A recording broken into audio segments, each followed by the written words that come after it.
बिस्मिल्लाहिर्रहमानिर्रहीम अस्सलामुअलैकुम my YouTube family कैसे हैं। आई होप कि बिल्कुल ठीक ठाक होंगे। आज मॉर्निंग में बना रही हूँ नाश्ता और जी नाश्ते में बना रही हूँ पूरियाँ क्योंकि आयरा भैया का आज मूड था, मेरी बेटियों का मूड था कि जी मम्मा कोई स्पेशल हो जिस दिन उनको छुट्टी हो।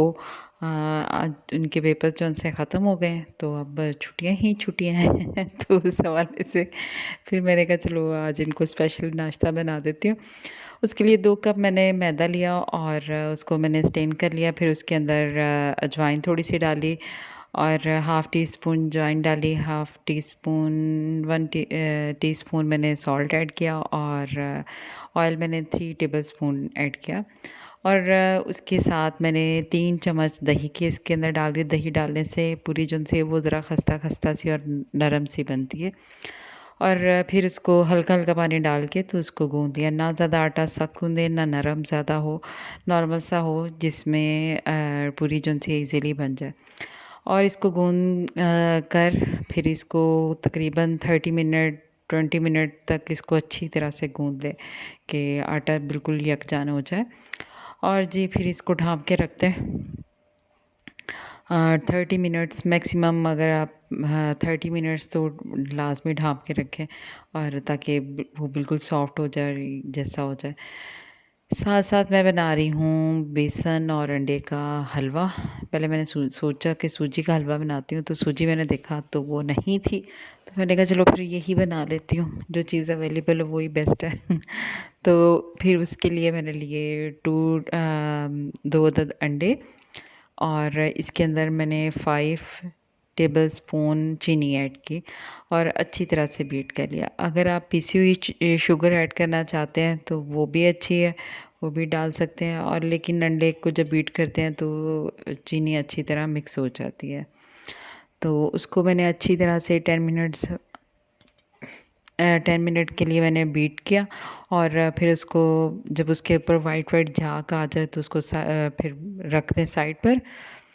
और साथ मैंने फिर जो आटा मैंने ढाँप के रखा हुआ था, मैदा गूँध कर रखा हुआ था, तो उसको मैंने छोटे-छोटे उसके पेड़े बना के वो भी रख दिए। उतनी देर में मैंने बेसन लिया। बेसन मैंने 1.5 कप लिया और उसको मैंने स्टेन कर लिया। फिर उसके अंदर ऑयल डाल के उसको अच्छी तरह से भून लें और इतना भूनें कि जब जो बेसन है वो हल्का सा लाइट ब्राउन सा हो जाए या ब्राउन सा उसका जो उसकी लुक है ब्राउन सी होना शुरू हो जाए, तो फिर उसके अंदर जो शुगर वाला मेज़ा है वो डाल दें।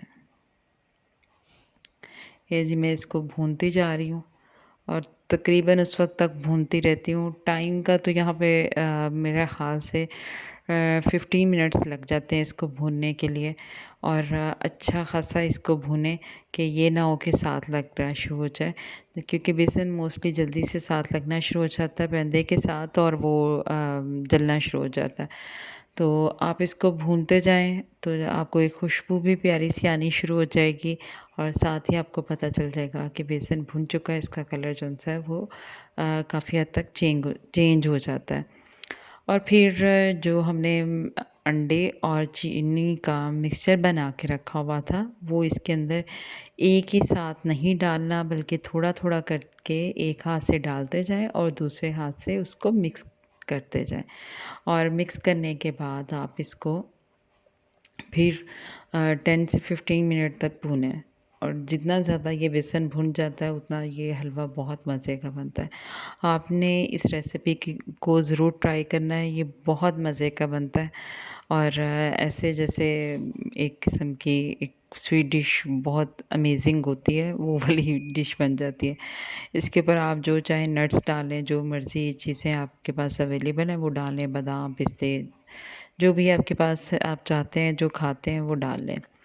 साथ-साथ मैंने पूरियाँ जो-सी हैं वो पकानी शुरू कर दी। उनको बेल के उनको फ्राई कर लिया और ये जी हमारा सुबह का नाश्ता हो गया है रेडी। मज़े का नाश्ता।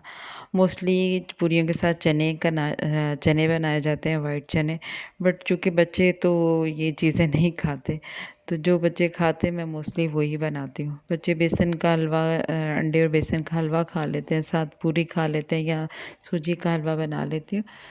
तो ये देखें जी हमारी पूरी हो गई है तैयार और ये देखें कितनी सॉफ्ट बनी है और साथ ये हलवा बहुत मज़े का। आज तो मज़ा आ गया। आज मौसम भी बहुत अच्छा है।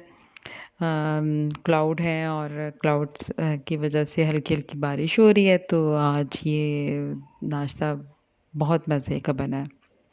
आप भी ट्राई करें और हमें हमारी रेसिपीज़ को ट्राई करते जाएँ न तो हमें अपनी दुआओं में याद रखते जाएँ। फिर जी हो गया घर के काम किए और फिर घर के काम करने के साथ फिर दोपहर का टाइम हो गया तो एज़ यूजुअल एक ही प्रॉब्लम होती है कि आज क्या पकाएँ? तो मैंने वैसे सुबह व्हाइट बीन्स भिगो दिए थे क्योंकि मैं देख रही थी कि आज क्या बनाऊँ, तो व्हाइट बीन्स मैंने सुबह गर्म पानी में भिगोकर रख दिए और जी ये बड़े साइज़ का मैंने एक प्याज लिया, उसको बारीक-बारीक काट के तो उसको ब्राउन कर लिया और जब वो ब्राउन हो गया तो उसके अंदर मैंने 1 चम्मच लहसुन अदरक का पेस्ट डाल दिया। मोस्टली सभी लोग ऐसे करते हैं लहसुन अदरक सेम मिक़दार में डाल के तो उसको ग्राइंड करके रख लेते हैं। बट मैं हमेशा अदरक का अलहदा ग्राइंड करके रखती हूँ और जो लहसुन है वो अलहदा क्योंकि मोस्टली बाज़ औक़ात हम लोगों ने किसी चीज़ में अदरक का यूज़ करना होता है या किसी चीज़ में लहसुन का तो सेपरेट भी यूज़ कर सकते हैं इसलिए फिर लहसुन का सबसे बड़ा इस्तेमाल ये है कि जब आपका गला ख़राब हो, गले में ख़राश हो रही हो, तो फिर आप थोड़ा-सा अदरक पिसा हुआ लेकर वो फ्रीज़ किया होता है, वो आसानी से वो आप चाय में डाल लें और आपके गले की ख़राश ख़त्म हो जाती है। या आप मोस्टली मैं कहवा बनाती हूँ, तो उसमें डाल लेती हूँ, तो मुझे फिर सेपरेट से पीसना नहीं पड़ता है। इसलिए फिर मैं लहसुन अदरक इकट्ठा नहीं पीसती बल्कि सेपरेट रख लेती हूँ। और ये मैंने 2 अदद टमाटो का पेस्ट डाल दिया, वो भी मैंने फ्रीज़ किए हुए हैं। और फिर इसके अलावा इसके अंदर जाएगा दही 2 चम्मच और साथ थोड़ा-सा हल्का पानी डाल दिया ताकि मसाला एक जैसा होता जाए, बिल्कुल मिक्स अप होता जाए।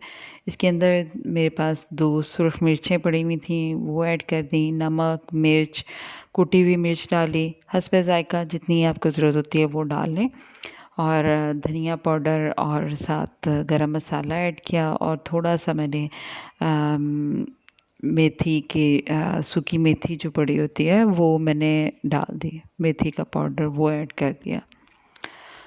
और फिर जी इसको अच्छी तरह से भून लें और भूनने के बाद आपके पास जो व्हाइट बीन्स लोबिया है वो सुबह से भिगो के रखा हुआ था मैंने वो इसके अंदर मैंने डाल दिया और इसको भून लिया और इसके अंदर मेरे पास इमली सॉस पड़ी हुई थी, तो इमली सॉस का पानी जौन-सा है वो मैंने ऐड कर दिया। ये खट्टे-खट्टे से लोबिया खट्टा-खट्टा सा लोबिया बहुत मज़े का लगता है।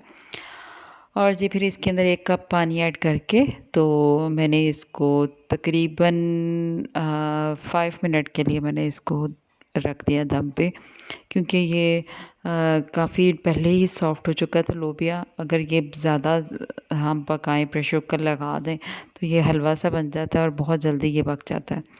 साथ-साथ जी मेरे पास पड़े हुए थे बैंगन काफ़ी दिनों के, तो आज मौसम अच्छा था तो मेरे हस्बैंड कहने लगे कि चलो इसके पकौड़े बना लो। तो वो हुआ ये कि मैंने बैंगन को काटा ही है तो शाफ़ ने कर दिया वॉशरूम, उसको वॉश करने चली गई, तो बैंगन को गलती से भूल गई कि इसको पानी में तो डालना ही नहीं था। तो वो पानी में डाला तो बैंगन के अंदर पानी ज़्यादा उसने पी लिया, इसलिए फिर मेरे जो आज बैंगन के पकौड़े हैं, वो ज़रा थोड़े से ज़्यादा उछलना शुरू हो गए ऑयल में क्योंकि उसके अंदर पानी ज़्यादा था और इसलिए वो थोड़ा-सा बेसन भी उसका उतरना शुरू हो गया। कभी-कभी ऐसा भी हो जाता है, चल जाता है सब कुछ। और साथ मैंने फिर इसके अंदर जो बेसन का मेज़ा बच गया था, वो आलू डाल के वो फ्राई कर लिया और ये हमारा व्हाइट बीन का सालन तैयार हो गया है और सैलेड है और जी मेरे बच्चे ये खाना खा रहे हैं बैंगन के और साथ आलू के पकौड़ों को एंजॉय कर रहे हैं और शाफ जो है वो पराठा खा रहा है। ये देखें जी, शाफ पराठा खा रहा है और साथ इंजॉय कर रहा है। और माशाल्लाह ये सारा ये नहीं खाता, बट ये कि इसमें से हाफ़ को उसकी बहनें ले लेती हैं, तो वो पराठा उसका बड़ा बन गया, लेकिन उसने खाया नहीं, बस ये जो हाथ में पकड़ा हुआ था इतना पीस खाया। यकीनन आज की वीडियो आपको पसंद आई होगी, और मेरी वीडियो को लाइक करें, शेयर करें और सब्सक्राइब करें, और अपनी दुआओं में हमें याद रखें, और मेरी वीडियो को शुरू से आखिर तक लाज़मी देखें।